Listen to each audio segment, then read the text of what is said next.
Definitely not the starters. You're on the End of the Bench podcast from 100.7 The Score.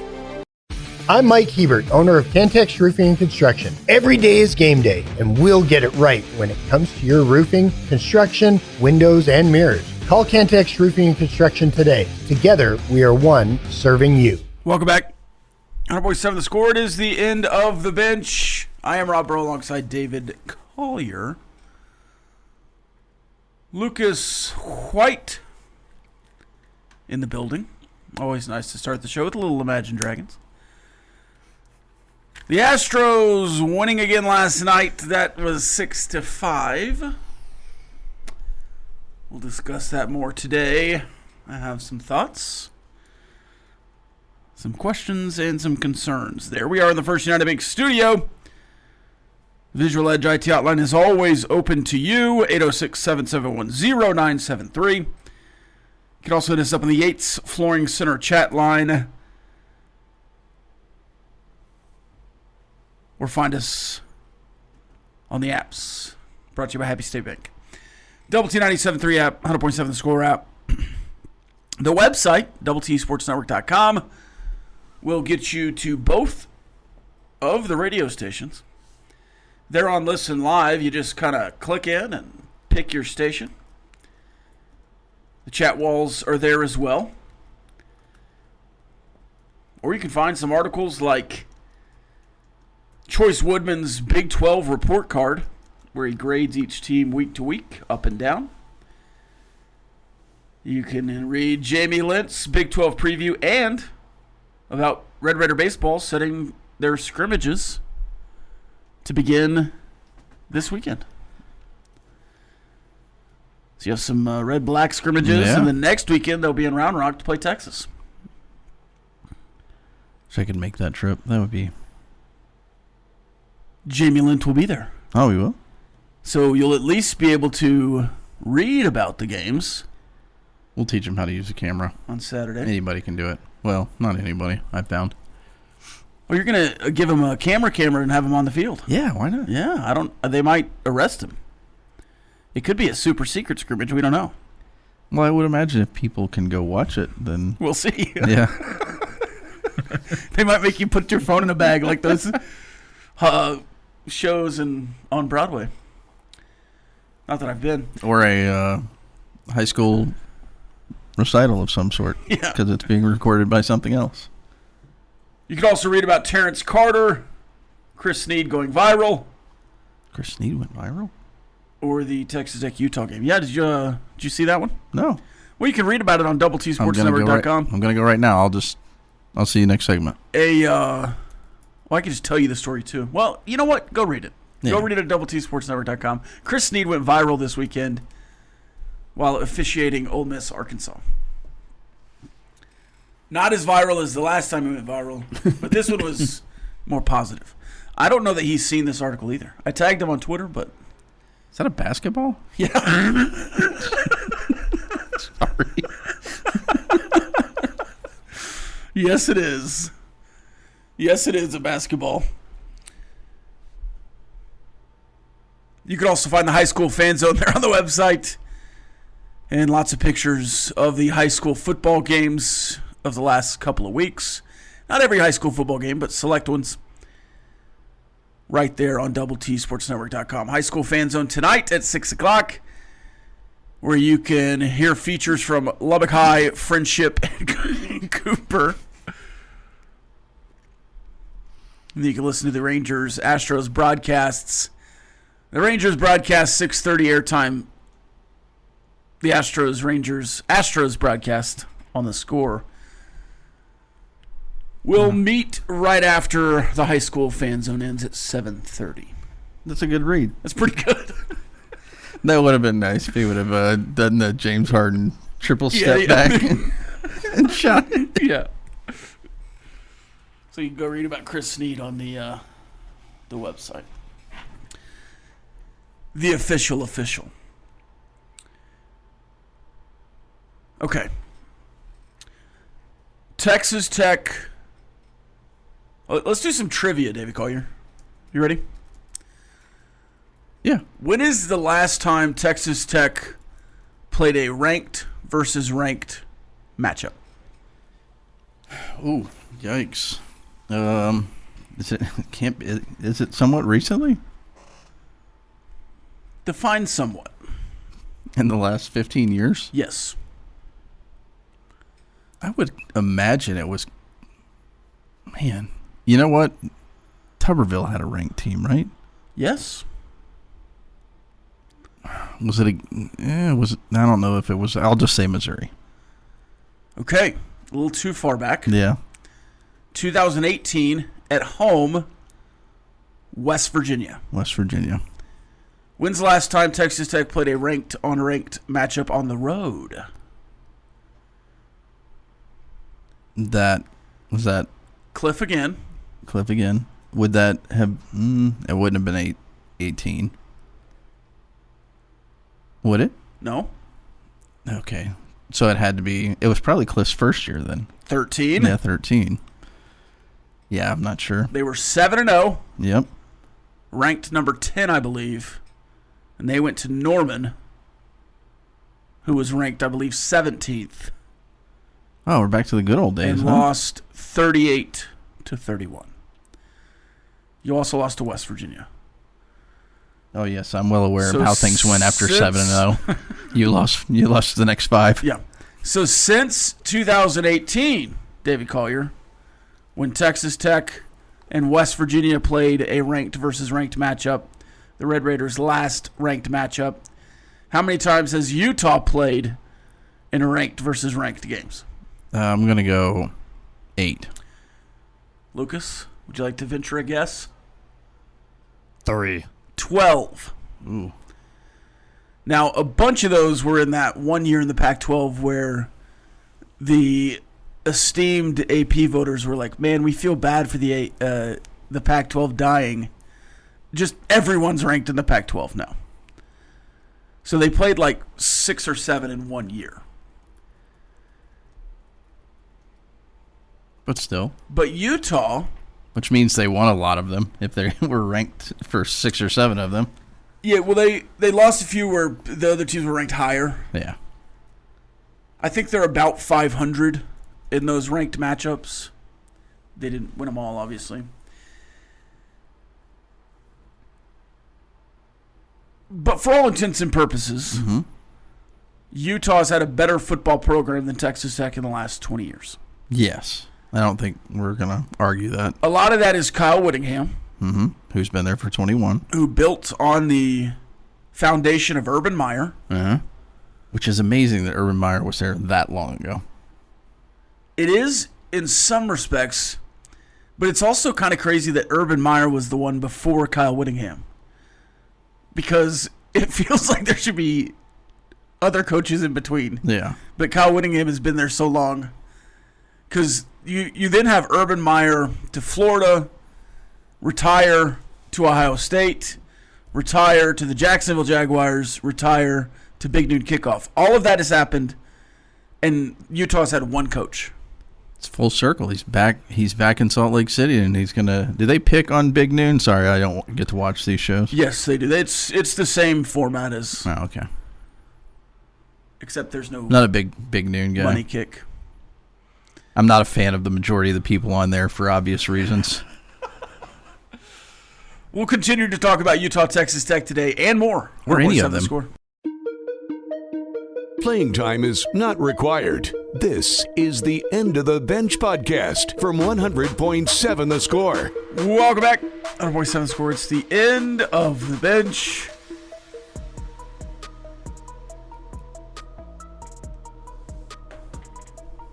Let's move on from Rangers. I'm just getting frustrated. David Collier, the Texas Tech Utah game this weekend is going to come down to blank. I've got a couple options for you. We can make it multiple choice, or you can just go rogue. Go ahead and go multiple choice. Okay. Choice. I'm Rob. I hope Choice comes in here later. He was here the first segment. Oh, he was. Nobody saw him, yeah. Had to log back into the TV. I don't know what Gus was doing yesterday. We had to log into the Wi-Fi. the Fire Stick. Probably couldn't find MTV. YouTube TV. Yeah, he was going through withdrawals, not watching this classic MTV here during the segments. All right. Texas Tech Utah comes down to blank. Comes down to the experience versus inexperience in these big games. Comes down to the offensive line, defensive line matchup. The Utah offensive line or the Utah offensive line. Or the Texas Tech defensive line. I think I said the offensive line twice. I'm an offensive line guy. Comes down to Devin Dampier and Baron Morton dealing with pressure. Baron Morton, statistically, one of the best quarterbacks in the country when not pressured, and not one of the best quarterbacks in the country when pressured. Yeah. He's a drifter, apparently. Or special teams. Because the Utah kicker in Laramie, Wyoming, we all know how difficult it is to kick there. Yeah. Went 1 of 3 in the first half. And Texas Tech has had a pretty solid special teams unit, but have 2 kickers currently. 3 if you count Ian Hershey. Yeah. You know, I'm currently in the process of working on my prediction for Jamie Lent, which I believe is already due. Yeah. Still doing my homework. I think that this has a potential of coming down to a kick. So I would go with that one, but I'm not going to. Instead, I'm going to go with the offensive line versus the defensive line, just for the fact that I think if they are able to control the offensive line and run the football like they want to, they're going to take possessions away from Baron Morton and company, which will add the pressure to each possession that the Red Raiders do have. And you mentioned it there, Baron. If there's pressure on him, like most quarterbacks, he's not as accurate, not as effective. So I think if their offensive line does shut down what has been the most ballyhooed group of new Red Raiders, that would be concerning for me. So I would go that route. I think if their offensive line allows them to run the football the way they want to against Texas Tech, that will help them get the win. Utah in week 1. He had this ready because he knew I was going to go that route. Did I? Utah in week 1. Sorry, I'm trying to find the actual drive chart, but did they not play in week 1? Surely. Oh, here it is. Good grief. They played UCLA. They did play UCLA in week 1. Who may be worse than Oregon State. They had drives of 11 plays for 75 yards, 4.5 minutes, 10 plays for 60 yards, 5 minutes and 10 seconds, 8 plays for 48 yards. That was a punt, but it took 3.5 minutes. They ended the third quarter and went into the fourth quarter on a 21-play, 80-yard, 9-minute and 44-second drive.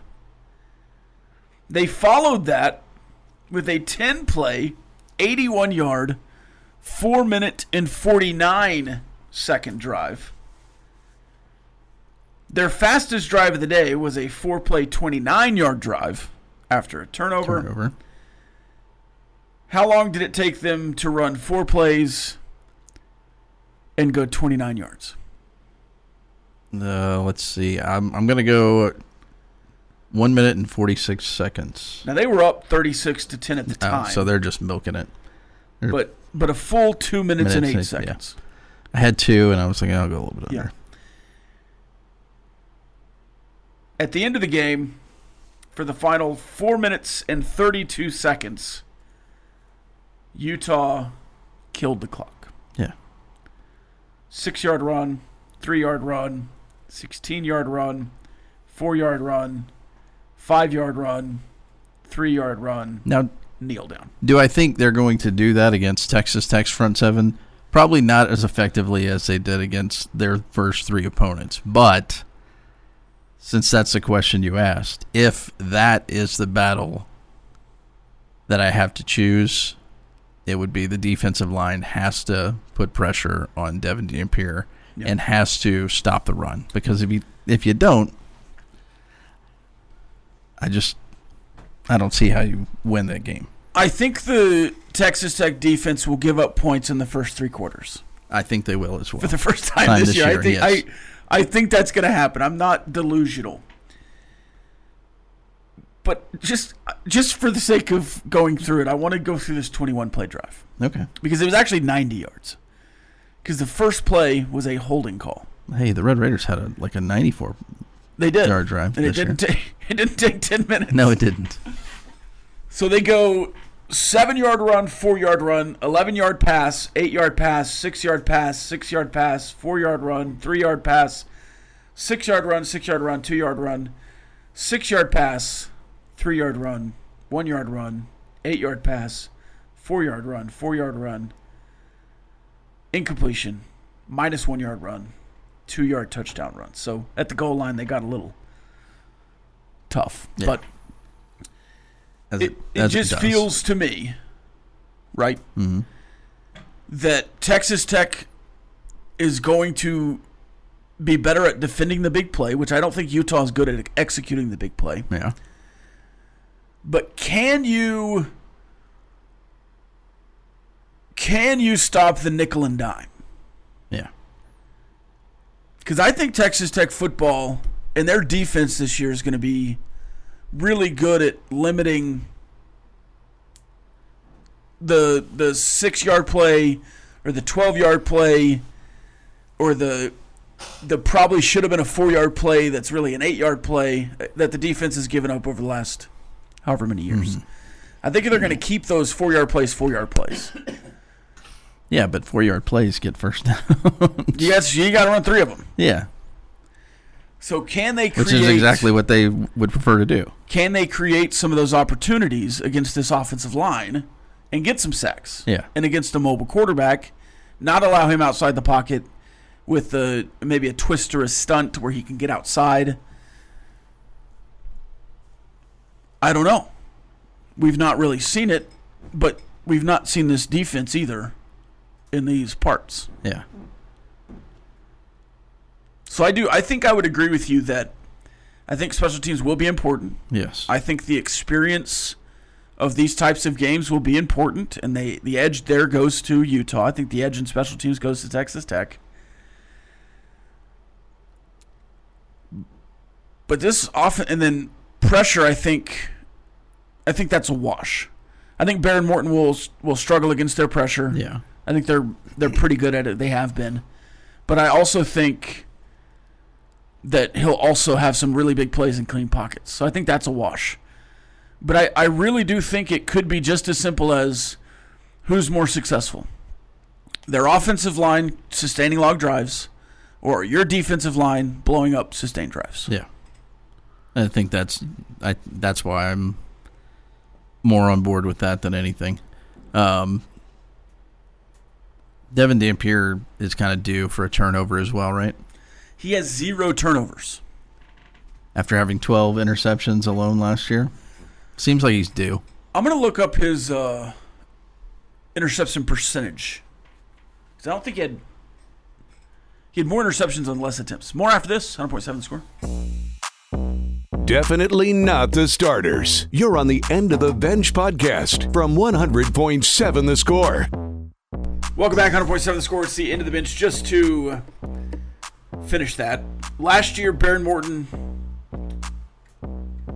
with, I think, 8 interceptions, had an interception of 1.7% of his attempts, because he threw way more than most, which was top 25. Devin Dampier last year in New Mexico threw 12 interceptions on less attempts. Yeah. And that was 3.8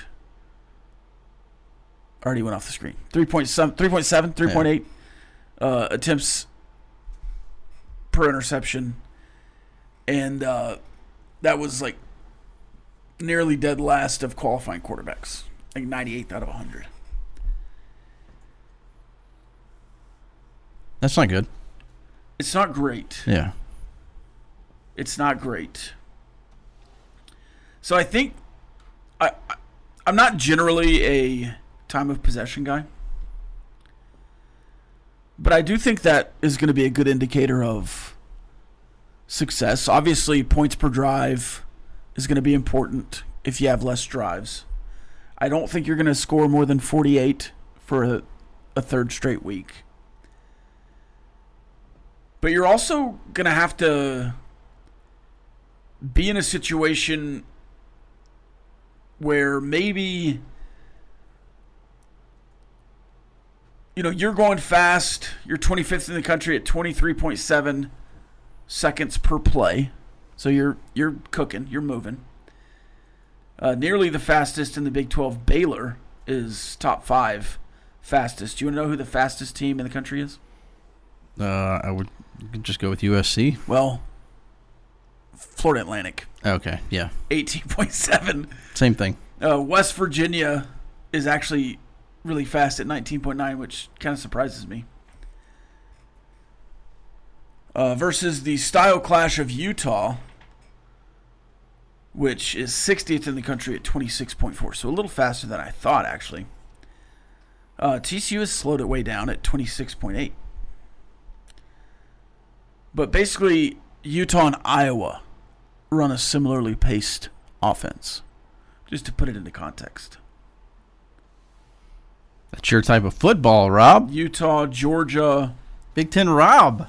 James Madison, Kansas State, all right there at 26. Is my mic on? Just ignore you. Do you know who's the slowest offense in the country? And I think some of it was they were trying to play keep away this last weekend. I was going to say Army, but Oregon State. Oregon State. Oregon State. And they were under center a lot. Yeah. Running the single back and the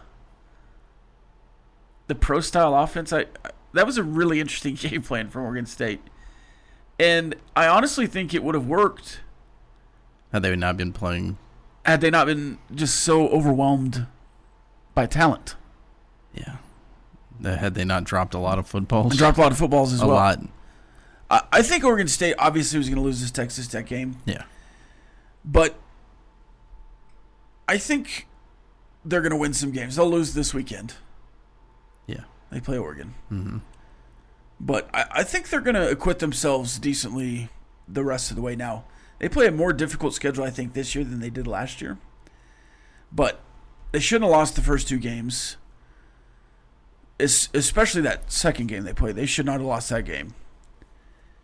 Yeah. They had some issues, and then they gave up the touchdown at the end. I was about to say, I think it was a walk-off or close to it. I mean, their special teams was awful. That's why they lost that game. And they couldn't snap. Yeah. Them lining up, I don't know that I've ever seen, even at the high school. Now, I did watch, actually, I have seen it. What game was that? Monterey, Abilene, Wiley. Abilene Wiley's quarterback was their punter. So they would run a few different guys in for the punt team, but basically it just looked like they were preparing to go for it on 4th down. Yeah. And their quarterback maybe took one step back, but just like Malik Murphy and the punter, they were not in a true punter depth. And it was just the normal center snapping it back there. Mm-hmm. But I don't know if that was because I know why Oregon State did it.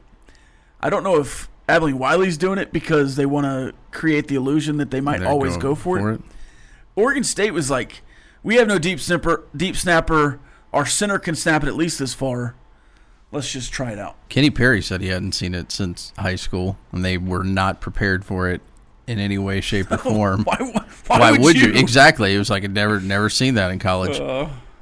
You know what's funny, though, is in pregame warm-ups, I was out there, and they had somebody deep snapping. Yeah.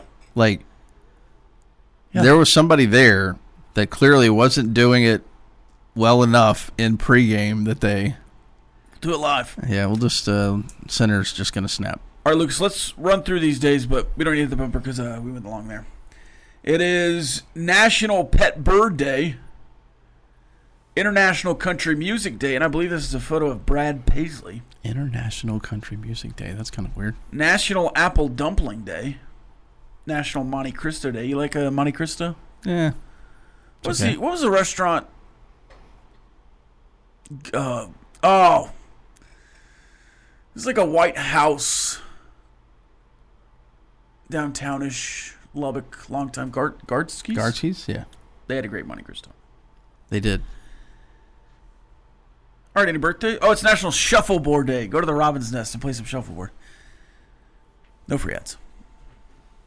Mark Brunell turns 55. Nice. Lefty. Phil Jackson turns 80. Wow. Jose Ramirez turns 33. Rasheed Wallace turns 51. Sheed. Danny Ramirez, who was Lieutenant Mickey Garcia in Top Gun Maverick, turns 33 as well. TV actor Bobby Lee turns 54. Mad TV. Scott Hoying turns 34. One of the founding members of Pentatonic. And then... I think he's on Dancing with the Stars this year. Yes. And then Charles Martinet turns 70. He is famous for doing the voices for Mario and Luigi in the video games for Nintendo. Mm-hmm. And then Patrick Mahomes. Okay, I was wondering if you were going to say. I figured you were just avoiding that one. I was 100%. 30, and then two individuals that would have had a birthday: John Ritter and Hank Williams Sr. Two legends. Yes. I was hoping you got the MVP in there. Man, I put a big list here. On this day in 2004, Barry Bonds hit home run number 700 of his career against Jake Peavy. I skipped over some other ones here. On this day in 1965, Chuck Harrison becomes the first Red Raider baseball player to get a hit in Major League Baseball, going 1 for 3 in a 4-2 loss for the Astros to the Cincinnati Reds. On this day in 2005, Robert Johnson had 8 catches for 209 yards. Texas Tech passed for 650 yards in an 80-21 win over Sam Houston State. Entertainment news: in 1991, Guns N' Roses releases Use Your Illusion 1 and 2. In movies, on this day, 1999, for Love of the Game with Kevin Costner. Great movie. And in 2010, The Town. And great movie. I don't know this movie, but I've heard of it before. Easy A with Emma Stone. Great movie. Both of those. I got a pocket full of sunshine. Yeah. No, I know the name. Obviously, I know the people. I don't know that I ever watched it. Did you see Joey talking about The Town? Mm-mm. This week. Also debuting on this day in 1964, Bewitched. In 1965, Hogan's Heroes. Oh, you're taking my bit now. And in 1972, MASH. Do you want to do the on this days on Friday? No, I just had a couple. Also on this day in history, 1787, the U.S. Constitution was signed at Independence Hall in Philadelphia. Oh, yeah, the NFL was born on this day in Canton, Ohio in 1920. More after this. Playing time is not required. This is the End of the Bench podcast from 100.7 The Score. Welcome back, 100.7 The Score. It's the End of the Bench. One final segment in hour number 2. Then we'll come back for hour number 3, where probably at 11:30 we'll spin the tiny wheel. 11:30, spinning the tiny wheel. Yes, the Rangers do have Skip Schumacher, which they put in the front office. Yeah, good call. That, I think at the time, was Maker? Wasn't he with the Marlins? Was the Marlins manager? He sounds like a St. Louis Cardinal. I think he played for the Cardinals. Yeah. Yeah, okay. He played with the Cardinals from 05 to 12. And then he was the Marlins manager from 23 to 24.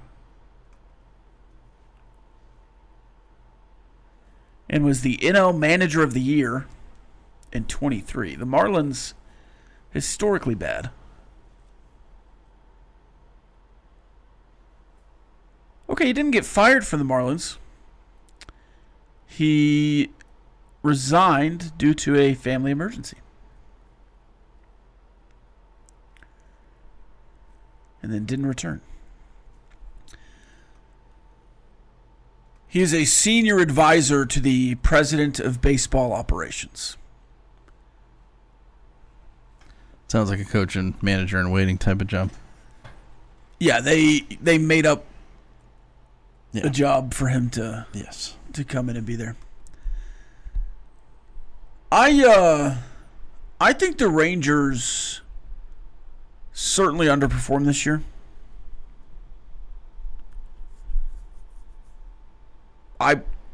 I picked them to win the division, which with a really bad offense, they're still 4 games out, so I don't feel bad about that. I think the pitching was way better than I expected it to be. The offense way worse.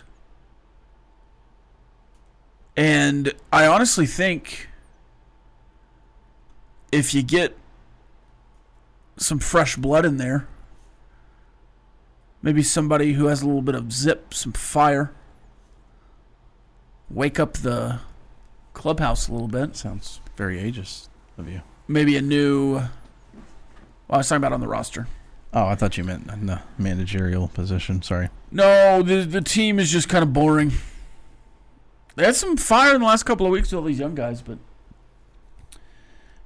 No, and then if you put in Skip as the new skipper, maybe...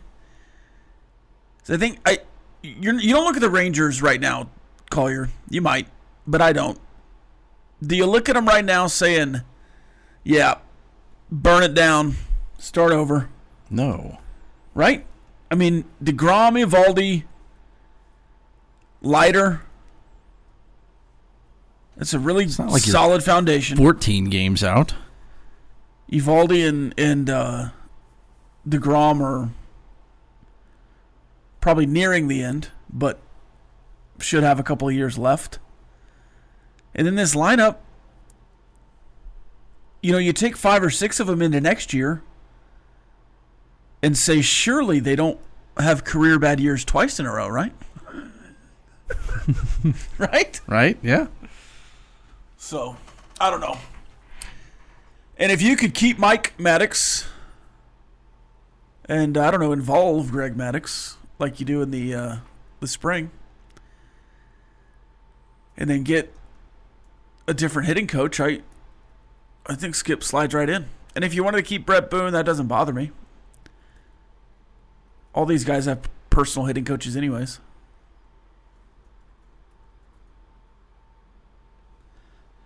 Then why did you bring him in the first place? I don't know. Just to give a friend a job? That's what it seemed like, yes. Which is why a little bit I didn't like it. Well, you can argue the majority of their front office is that way too, though. I mean, if I was a millionaire, I'd probably just hire my friends too. So That's true. That's a good call. if I started my own company, I would just hire all my friends. Sweet. Oh, wait a minute. I might not be one of your friends. No, I'd do something for you. That's not. That didn't sound good. I'd get you a senior advisor role. Oh, okay. Yeah. Not something I could quit any of my jobs for, though. Oh yeah, I'd My passion is graphic design too. yeah, you could retire. Well, you wouldn't retire; you'd be working for me. That's true. David, I won't ever be a millionaire, so I don't know. I don't know that we're going to cross that. We're just bridge. trying to fill 2 minutes here. I don't know that we're going to cross that bridge. Bullfighter says, "What do you do with Jack, Rob? He's a freaking roller coaster. He's young. I mean, I thought he had really good stretches this year where you can really see his development. And I am very excited for Jack Leiter as a potential ace on a staff. And I certainly understand he's been up and down. sometimes start to start. But I thought he's put together enough stretches where you're like, all right, that's something we can really work with. Jamie Newberg of the Newberg Report ran the numbers. If Texas offense was league average, scoring 4 runs a game, they'd be a 97-win team. So much wasted potential. Yeah.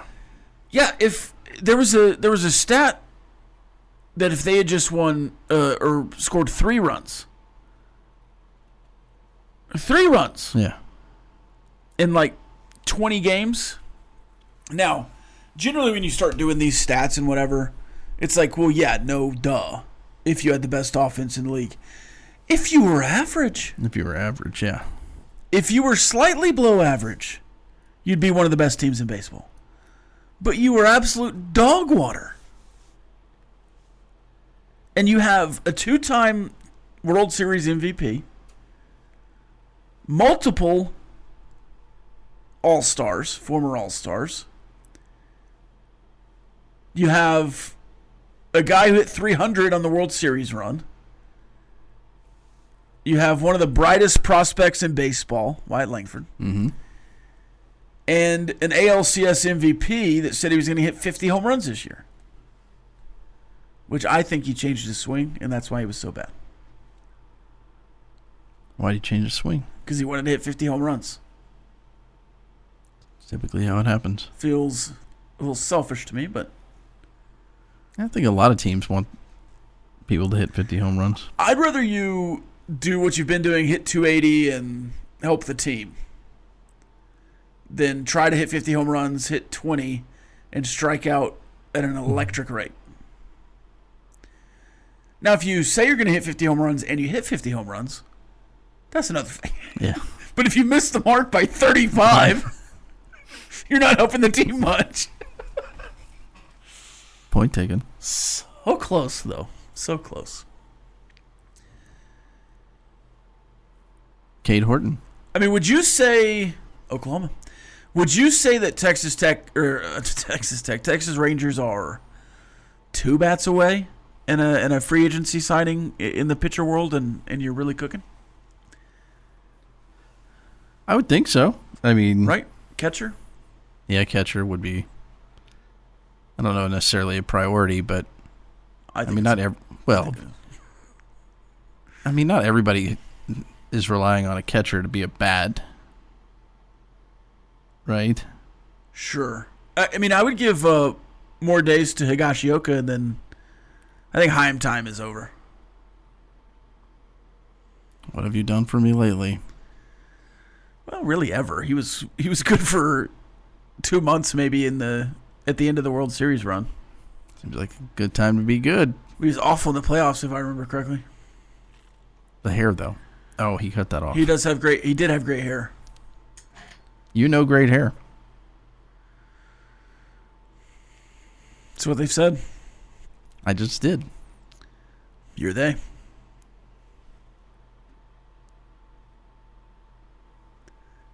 I don't want to cut you off again. Sorry. Thought you had something to say there. No, more after this. Hour number 3. Playing time is not required. This is the End of the Bench podcast from 100.7 The Score. Welcome back, 100.7 The Score. It's time for the Tiny Wheel. We'll also hit up some famous people from Utah, which I like to do. I like to look at other people's famous alums just to see if there's any interesting connections. There are a couple, and I learned something new today that kind of blew my mind. I want to see if you also react to it in the way I did, which you probably won't. Lucas might. Oh, you might. It's dumb, is what I was saying. Not that Lucas is dumb. I just put myself in a big hole there. That's my bad. That's not what I was trying to say. Oh, let's spin the tiny wheel. The 2 options: smelling salts or drinking a full glass of chocolate milk through a hot dog straw. The one that doesn't get picked, we will put on the other tiny wheel for the end of the bench. Are we ready? I believe so. Let me mute my computer. Click. Hot dog milk. Let's go. And And how? I mean, I guess it's just at your own discretion. There, you can drink it as fast as you want. You have to eat the hot dog too, though, right? Yeah, I think we should eat the hot dog. Do the milk and then eat the hot dog. And he will complete that during the upcoming bye week. And I hope he does it to either start his show or end our show. We might invite him in a little early and then just have him end our show while eating the hot dog and drinking the milk. No. Next Monday or Wednesday. Hey, at least it's not you, Lucas. Usually these are you, right? You're right. I don't know. It might be that I'm the new me, Lucas. No, I meant the food versions. Oh, okay. He usually gets. Yeah, he did get a bunch of food versions. Yeah. And I have just purchased Sour Patch Kid that has a couple of ghost peppers. It's Sour Patch Roulette with ghost pepper Sour Patch Kids in there. So those will also be on the Tiny Wheel for the next couple of weeks. Do you know what the CEO of Nintendo is named? Mario Luigi. You're on the right track. Really? Yeah. Yoshi? Doug Bowser. Oh, Doug Bowser. Nice. And it's not like he was the original CEO and they named Bowser after him. He was like there in 2015. Yeah. But he went to Utah. Some other notables. I'm going to skip a lot of the like astronauts and stuff. I'm sure somebody would know these astronauts, but I didn't recognize them. A lot of notable scientists and whatever else. Alan Kay, who was credited with the concept of the laptop computer. The co-founder of Adobe, John Warnock. I bet he's rich. He could probably start his own business. And hire his friends. Not a lot of celebrities, though Holly Rowe went to Utah. Mm-hmm. That's it? Pretty much. Jamal Anderson, NFL running back. Mike Anderson, the NFL Rookie of the Year in 2002. Andrew Bogut. Keith Van Horn. Andre Miller. Van Horn. Norm Chow. Coach. Yeah. No other famous people? Trying to come up. I mean, there's some other. Eric Weddle. Okay. I think Eric Weddle's son is of recruiting age. Really, that makes me feel old. Going to music entertainment. I'm going to read these names. You tell me what they're from. Okay? Okay. Peter Breinholt. Matthew Davis. Denali Fox. Cascade. Rapper. Apparently a DJ. Okay, close. Stephen Sharp Nelson. Now, I do know this group, the Piano Guys. He's one of the cellists in the Piano Guys. Okay. Josh Rosenthal. Josh Rosenthal. Nope. And Jen Shah. Jen Shah. She's from the Real Housewives of Salt Lake City. Okay. Nope. That's it? No, there's one more. Oh, yeah? Ted Bundy. Not Al Bundy? Not Al Bundy. Okay. Ted Bundy. Ted Bundy. Who went to Utah's law school prior to his 1975 arrest for kidnapping and more. But I will say this. The mathematics, sciences, business, engineering and computer science, medicine, economics and political science, there are a bunch of names on this list. It's pretty incredible. So I'm sure there's a lot of great people that went to Utah. Not a lot of celebrities. They're busy getting their work done, you know? Hey, I met... They went school to school. I met Buddy Garrity Yeah, you did post that. From Friday Night Lights this weekend. He's a big Tech fan and went to Tech. Brad Leland. I have seen him a handful of times at Texas Tech football games. He likes to go to games. He's here quite a bit. This texter says, I have a coworker that does smelling salts daily, voluntarily.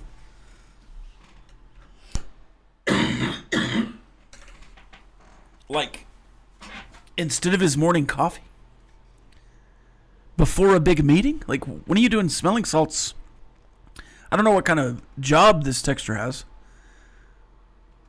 Doing smelling salts daily at an office job seems intense. Though, once we get a taste, maybe we start doing them pre-show. Yeah. I think many people would suggest that I do that. Is that... What? I know my weaknesses. I think you're lively. Is that... I actually did smelling salts before I did scores on Saturday. You got me, Big Hen. Tight. The game is tight. In the fourth quarter. So they banned smelling salts from the NFL in the sense that NFL teams can't provide smelling salts anymore. The NFL is now BYO smelling salts. Yes, it is. That was a story early. So yeah. I wonder if there's some kind of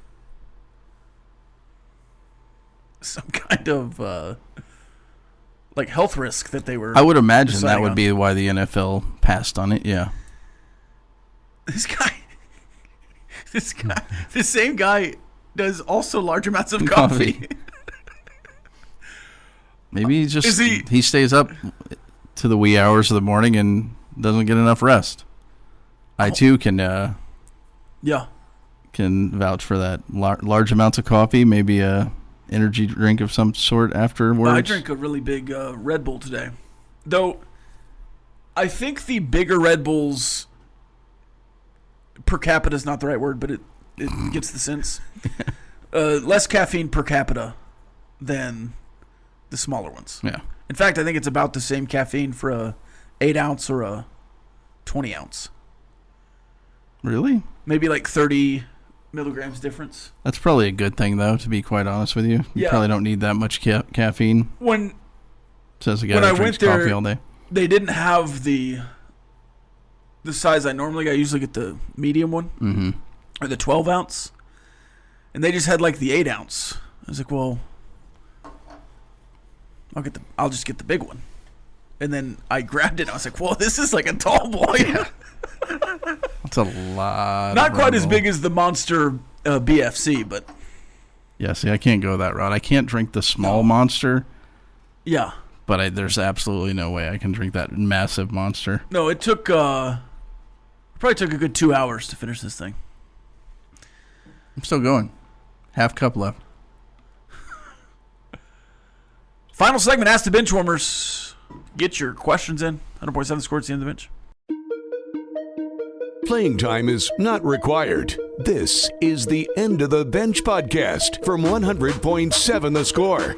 Welcome back, 100.7 Score. It's the End of the Bench. Juan says, I didn't get a chance to hear the segment. What opportunity did Chois get from the tiny wheel? I love the word opportunity there. Yeah, yes. I love that. That's like saying you get to do something challenging instead of saying you have to do something challenging. What opportunity does Chois have to create a beautiful moment next week? He's going to drink chocolate milk through a hot dog straw. And eat the hot dog. Resident Aggie says, per volume might be the term you were looking for. I would say probably just per ounce. The caffeine per ounce is similar. The ratio per volume might be accurate. But I think per capita conveyed my point. Yes, I understood what you were saying. Bullfighter says if it's crushed up, it's not smelling salts. How about we get a salt lick in here, and you just have to consume part of a salt lick for the entire show. Like twice a segment? Yeah. Like a big deer one. Yeah. Just sit it right here in the Move middle. the helmet. Yeah. Big salt lick there. Sorry. Here's all of us as the Big Noon Kickoff guys. Yeah. And I believe you are... I'm Urban Meyer. Urban Meyer. Clint is the host guy. Rob Stone. Rob Stone. I knew it was Rob, but I don't remember his last name. Yeah. That's Chois is Matt Leinart. Mm-hmm. Sneed is Mark Ingram. And, Gus? well, I know it's Gus, but who? That's Brady Quinn. Oh, Brady. I forget Brady Quinn. Yeah, most people do. Brady Quinn has an interview coming up with... It's just Baron jokes, Morton. Brady, if you're listening. I doubt he is. Well, maybe they are Maybe preparing. a little research, Maybe they're because, the preparing Big for the Noon game by Kickoff and the listening TNT to- people do so much in-depth research on the teams they're covering. Maybe so. Somebody's asking about my screen time for X. I'm not afraid. Do you ever look at your screen times? I didn't know you could do that. Yeah, go to settings and search screen time, and it'll take you right there. I probably don't want to know this, but I'm down 28% from last week. Then if you hit search all web activity. Let's see. Today, already at 11:49, I'm 30 minutes in. wait a minute. Where's the search all on settings? And At the very top, screen time. My daily average for X. your account access, security, monetization. No, just go. Or do you have an iPhone? Yeah, I have an iPhone. Oh no. I Your thought you phone meant- settings. oh, okay, Phone okay. settings. Ah, okay. Phone settings. My daily average is an hour and 45 minutes. Where do But I go? it is skewed. I feel like such an old man. Where do I go? Football Sunday was 3 hours and 30 minutes on X.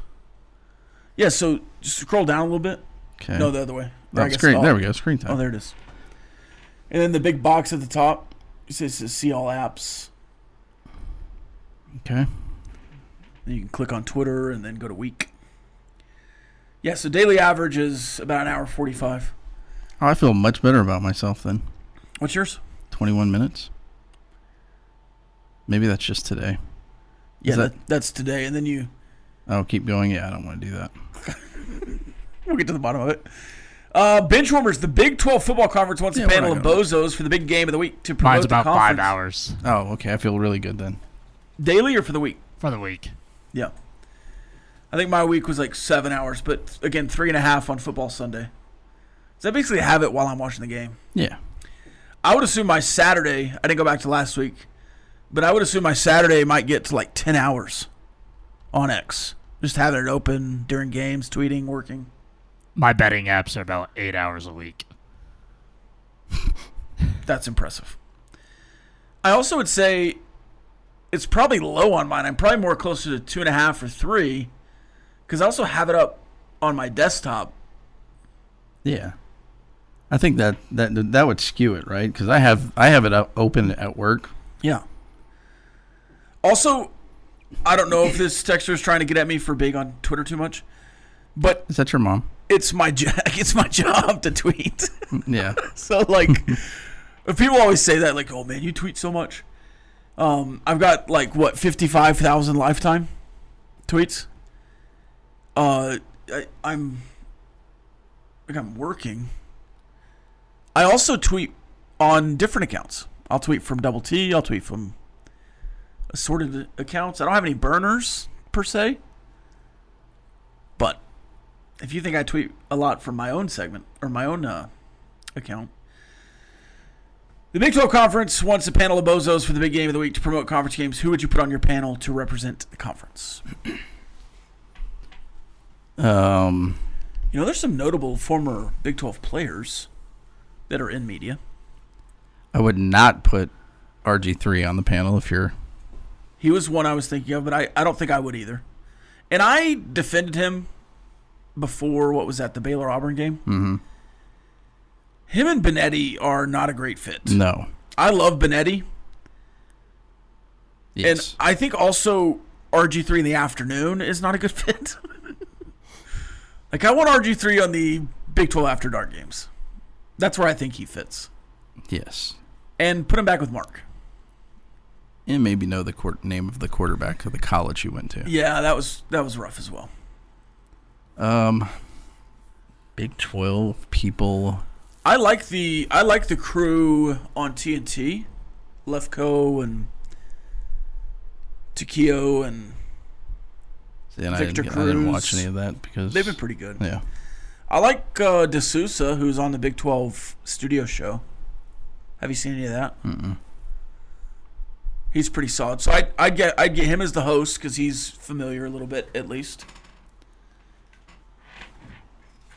Otherwise, I'm trying to think of other ex-Big 12 athletes or personalities that I would... Yeah, you probably don't want Dusty on there. Dvorak on there. No, I don't. No, well, it's better than Sam Macho. Certainly don't want Sam Acho or any Acho. I got to listen to Emmanuel Sam. or Sam. I got to listen to Sam the brief part of the Temple game that I got to watch last week. Whew, my goodness. When he pops up at halftime on any game I'm watching, it's just like a shock. I turn the channel as fast as I can. Yeah. I think we're doing a better job of people we don't want to represent the Big 12, even though I guess Dusty wouldn't represent the Big 12, but he played in the Big 12, so he's technically a Big 12 legend. Yeah. I guess. This texture, so that's what y'all do on the end of the bench, gambling and Twitter? Pretty much. It's probably an accurate representation. Certainly during the show. And probably for several hours after the show. We also do other things, I guess. I wrote a couple stories yesterday. One of them about Texas Tech and Utah. I'd like to get your perspective on this, Collier. I guess we'll do it Friday. Quickly. We'll do that Friday. Good. I'll think about it. Just to start you, I think Texas Tech and Utah both can prove things on Saturday, or at least have the opportunity to start to prove things. But I think Texas Tech is trying to prove that they belong nationally, while Utah's trying to prove they belong in the Big 12. And that kind of spun some narratives that I see in that post on DoubleTSportsNetwork.com. You can also find it on my personal Twitter account at Rob Breaux Show, or on the Double T 97.3 Twitter account, Double T 97.3. Sorry, I didn't want to cut you off there. Chois Woodman, future hot dog milk drinker, up next on the bottom line from us. We'll see you tomorrow. This has been the End of the Bench podcast from 100.7 The Score. Go to 107thescore.com for more from the Double T Sports Network.